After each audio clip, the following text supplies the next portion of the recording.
के बारे में चर्चा भी कर रहे थे और कल ऑटो बिक्री की आंकड़े आएंगे अक्टूबर महीने के, तो कैसे रह सकते हैं ये आंकड़े? फेस्टिव सीजन इस बार ऑटो कंपनियों के लिए कैसा रहा, इस पर एक डिटेल रिसर्च समझ लेते हैं और अनुमान के साथ सौमित हमारे साथ जुड़ चुके हैं। सौमित, बताइए।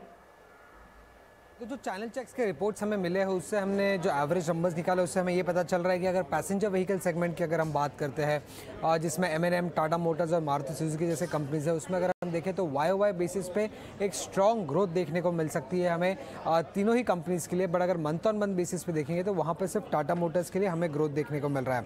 अब अगर हम देखें तो ये पैसेंजर व्हीकल सेगमेंट में मंथ ऑन मंथ बेसिस पे नंबर्स कम है पिछले लेवल से, क्योंकि व्हीकल डिस्काउंट्स भी कम कर दिए थे काफ़ी सारे डीलर्स ने।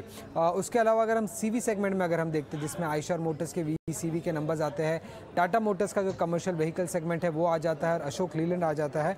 इनके नंबर्स अगर हम देखें तो मंथ ऑन मंथ बेसिस पे इनके भी नंबर्स वीक होंगे, बट YOY बेसिस पे सिर्फ अशोक लीलैंड और VECV के नंबर्स अच्छे देखने को मिल सकते हैं। अशोक लीलैंड हमें क्लियरली आउट परफॉर्मर दिख रहा है यहाँ पे, क्योंकि चैनल चेक्स ये बता रहे हैं कि फेवरेबल मिक्स रहा है कंपनी के लिए और अग्रेसिव मार्केटिंग एफर्ट्स के कारण हमें ये अच्छे खासे ग्रोथ देखने मिल रहा है।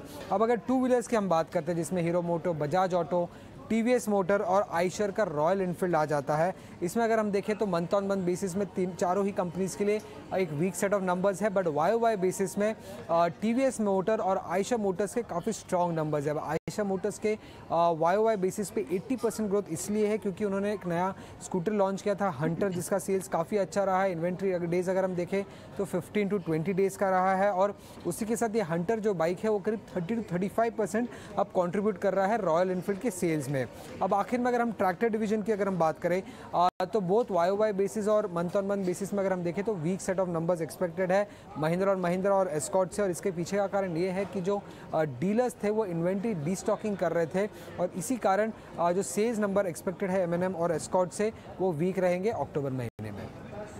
आपका बहुत शुक्रिया ऑटो बिक्री के अनुमान हमारे सामने पेश करने के लिए। तो कल आएंगे ऑटो सेल्स के नतीजे, उससे ठीक पहले टू व्हीलर सेगमेंट में आउट परफॉर्मेंस आइशर मोटर्स की तरफ से 79 to 80% on year on year basis यहाँ पर अप मूव्स दिख सकते हैं। PV सेगमेंट में टाटा मोटर्स और M&M के ऑटो स्पेस पर नजर रहेगी। कमर्शियल व्हीकल में अशोक लेलैंड पर नजर रखनी होगी। ट्रैक्टर सेगमेंट में म्यूटेड एक्शन एंटिसिपेट किया जा रहा है। लेकिन